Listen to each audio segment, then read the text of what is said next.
Panginoon, dakilain ang kanyang anak.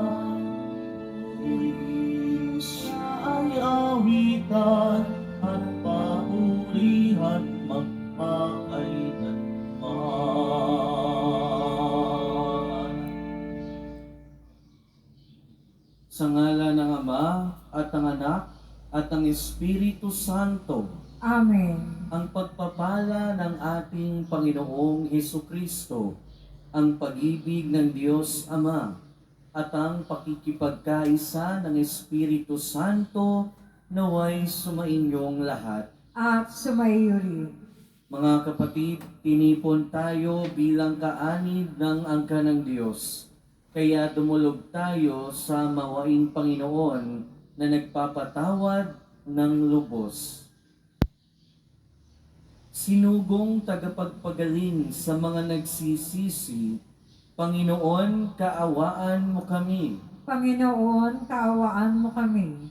Dumating na tagapag-aniyaya mga makasalanan ay magsisi, Kristo, kaawaan mo kami. Kristo, kaawaan mo kami.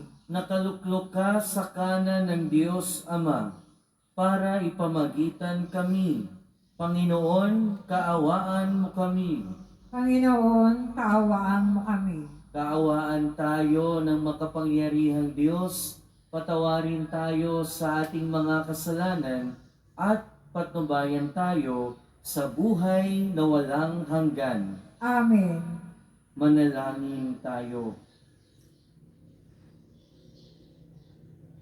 Ama naming makapangyarihan, ang pananampalataya, pag-asa at pag-ibig namin ay iyong dagdagan at gawin mong mahalin namin ang iyong mga kautusan upang sa mga pangako mo kami maging dapat makinabang sa pamamagitan ni Jesucristo kasama ng Espiritu Santo magpasawalang hanggan.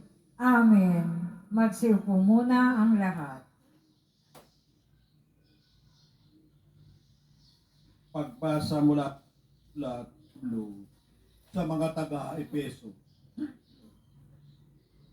Sa wakas, magpakatibay kayo sa pamamagitan ng inyong pakikipag-isa sa Panginoon at sa tulong ng dakilang kapangyarihan niya. Isuot ninyo ang baluting kaloob ng Diyos upang mapaglabanan ninyo ang mga lalang ng Diablo, sapagkat ang kabanalan natin, ang kalaban natin hindi mga tao, kundi mga pinuno, mga may kapangyarihan at mga tagapamahala ng kadilimang namamayani sa sanlibutan ito. Ang mga hukbong espiritual ng kasamaan sa himpapawid. Kaya isuot ninyo ang baluting mula sa Diyos. Sa gayon, makatatagal kayo sa pakikipaglaban pagdating ng masamang araw na iyon, at pagkatapos ng inyong pakikipaglaban ay matatag pa rin kayong nakatayo. Kaya maging handa kayo. Gawin ninyong bigkis ang katotohanan. Itakip sa dibdib ang baluti ng pagkamakatwid at isuot ang payapak ng pagiging handa sa pangangaral ng mabuting balita ng pagkipagkasundo sa Diyos. Taglayin ninyong lagi ang kalasag ng pananalig kay Kristo bilang pananggat pamatay sa lahat ng nagliliyab na palaso ng masama.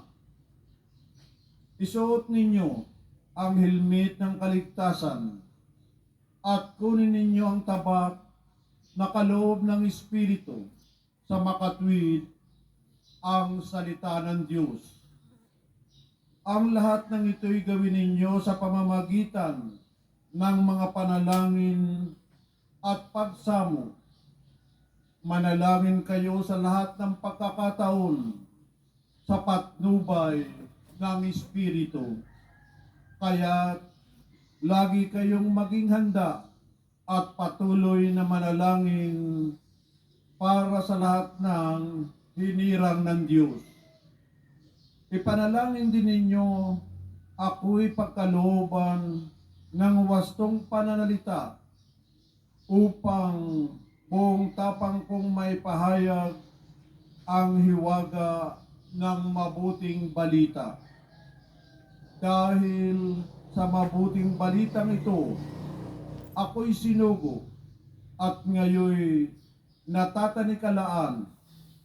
Kaya ipanalangin ninyong may pahayag ko ito ng buong tapang, gaya ng nararapat. Ang salita ng Diyos. Salamat sa Diyos.